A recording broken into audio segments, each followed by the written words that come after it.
प्यारे बच्चों नमस्कार। कैसे हो आप सभी? उम्मीद करता हूँ बहुत अच्छे होंगे। बोलिए भारत माता की जय। जय जवान जय किसान। आज मैं लेके आया हूँ एक किसान की कहानी के बारे में। ठीक है बच्चों, आप लोग जो है मेरे चैनल में नए हैं तो आप जो चैनल को सब्सक्राइब करिएगा, वीडियो को शेयर करिएगा। और आज अनुच्छेद में लेके आया हूँ नवोदय चयन परीक्षा के भाषा परीक्षण का मैं 8वां वीडियो लेकर आया हूँ, जो वीडियो है किसान की कहानी। और यह जो किसान ही है जिसके माध्यम से हमारा देश की अर्थव्यवस्था चल रही है, हम अच्छे से अन्न खा पा रहे हैं। और कहा भी गया है जय जवान जय किसान। तो इस किसान की कहानी पढ़ते हैं। ठीक है बच्चों, चलिए अनुच्छेद है, इसको पढ़ते हैं। भारत एक कृषि प्रधान देश है। भारत एक कृषि प्रधान देश है। कृषि प्रधान मतलब हमारे देश में बहुत ज्यादा खेती किसानी काम किया जाता है ना, खेती उगाया जाता है। यहाँ की अर्थव्यवस्था कृषि पर आधारित है। यहाँ की अर्थव्यवस्था कृषि पर आधारित है, मतलब हमारे देश की अधिकतम जो इनकम होती है वो हमारे कृषि से होती है और इसी से हमको अन्न मिलती है। ठीक है भाई, अर्थव्यवस्था कृषि पर आधारित है, किंतु यहाँ के किसानों की वास्तविक और आर्थिक दशा अत्यंत दयनीय है। ठीक है बच्चों, यहाँ के किसान बहुत मेहनत करते हैं, बहुत फसल उगाते हैं, लेकिन उनके जो आर्थिक स्थिति है और वास्तविक स्थिति है वो बहुत दयनीय है। उनको कम पैसा मिल पाता है और अच्छे से वो जीवन यापन भी नहीं कर पाते हैं। ठीक है बच्चों, आगे देखिए।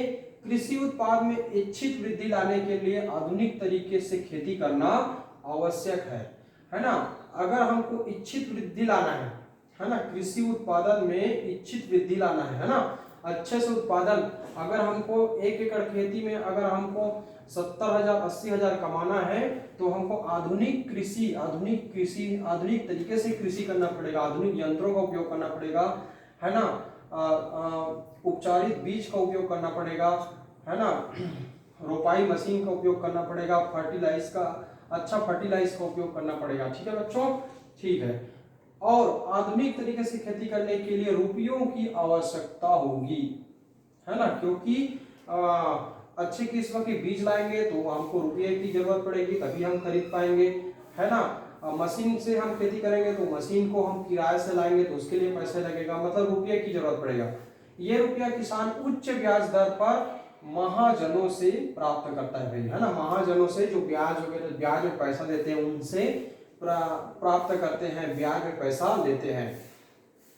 खेती के लिए लिए गए इन ऋणों को चुकाने के लिए उन्हें अपनी आय का अधिकांश भाग महाजनों को देना पड़ता है ना।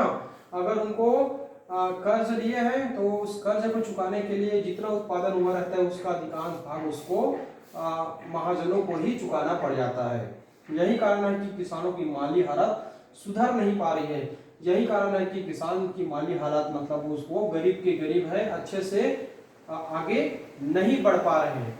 ठीक है बच्चों, चलिए आगे इस अनुच्छेद का हम जो है प्रश्न की ओर चलते हैं। क्या क्या प्रश्न है उसको देख लेते हैं, प्रश्न क्या क्या कहता है उसके बारे में। ठीक है बच्चों, तो देखिए आपकी स्क्रीन में है, भारतीय अर्थव्यवस्था किस उद्योग पर आधारित है?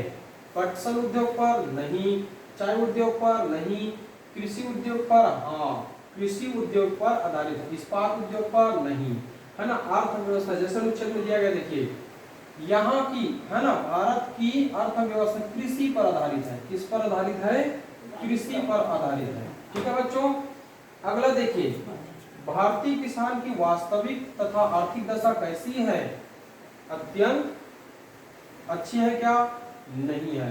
अच्छी है? नहीं है। सामान्य है? नहीं है। अत्यंत दयनीय है। अत्यंत क्या है? दयनीय। देखिए अनुच्छेद में दिया हुआ है ना।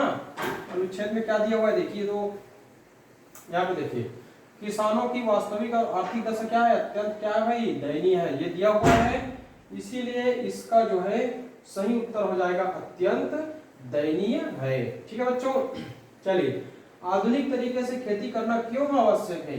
विदेशी तरीके के अनुकरण के लिए नहीं भाई, इसमें जोखिम नहीं रहता, ये भी नहीं। उत्पादन में इच्छित वृद्धि करने के लिए ये सही है ना।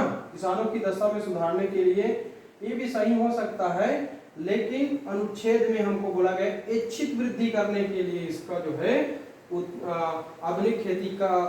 आधुनिक तरीके से खेती करना आवश्यक है। यहाँ पे दिया ना, देखिए इच्छित वृद्धि लाने के लिए आधुनिक तरीके से खेती करना आवश्यक है। ठीक है, अनुच्छेद में दिया है इस प्रकार से इसका उत्तर हो जाएगा उत्पादन में इच्छित वृद्धि करने के लिए। ठीक है बच्चों, चलिए ये हम अनुच्छेद का 3 प्रश्न बता दिए, 2 प्रश्न और देखते हैं। किसानों को रुपयों की आवश्यकता क्यों होती है भाई? देखिए पहला नंबर दिया हुआ है आधुनिक तरीके से खेती करने के लिए। सही बात है, आधुनिक तरीके से खेती करने के लिए उसको रुपयों की आवश्यकता होती है। अनुच्छेद घर बनाने के लिए, अनुच्छेद में घर की बात नहीं की गई, जीवन यापन के लिए इसकी बात भी नहीं की गई, जमीन खरीदने इसकी बात भी नहीं की गई है। इसीलिए आधुनिक तरीके से खेती करने के लिए रुपयों की आवश्यकता होती है। यहाँ अनुच्छेद में देखिए भाई आपको मिल जाएगा, है ना। आधुनिक तरह से खेती करने के लिए रुपयों की आवश्यकता होती है, ये आप देख पा रहे हैं। ठीक है, रुपयों की आवश्यकता होती है। ठीक है बच्चों, चलिए देखिए रुपयों की आवश्यकता होती है, रुपयों की आवश्यकता होती है आधुनिक तरीके से खेती करने के लिए। ठीक है, किसान कहां से रुपया प्राप्त करते हैं और फिर उन्हें अपनी आय का अधिकांश भाग किसे देना पड़ता है? किसे देना पड़ता है भाई? अपने आय का अधिकांश भाग बैंक को, बैंक से लेते हैं, बैंक को देते हैं क्या? नहीं। सरकार से लेते हैं, सरकार को देते हैं क्या? नहीं। सहकारी समिति से लेते हैं सरकार और देते हैं क्या? नहीं। महाजनों से लेते हैं और महाजनों को देते हैं, इसका सही उत्तर है ना। अभी जो अनुच्छेद में बताया गया उसके हिसाब से, है ना, अपनी आय का अधिकांश भाग महाजनों को देना पड़ता है। ठीक है बच्चों, तो इस अनुच्छेद के हिसाब से हमारा जो उत्तर हो जाएगा आपका ये महाजनों को देना पड़ता है। ठीक है बच्चों, तो प्यारे बच्चों इस प्रकार से आपको और भी अनुच्छेद आपके पुस्तक में दिया गया है, उसको अच्छे से पढ़ना है और आपको निरंतर अभ्यास करते रहना है और इससे आपको आसानी से उत्तर मिल जाएगा, नंबर मिल जाएगा।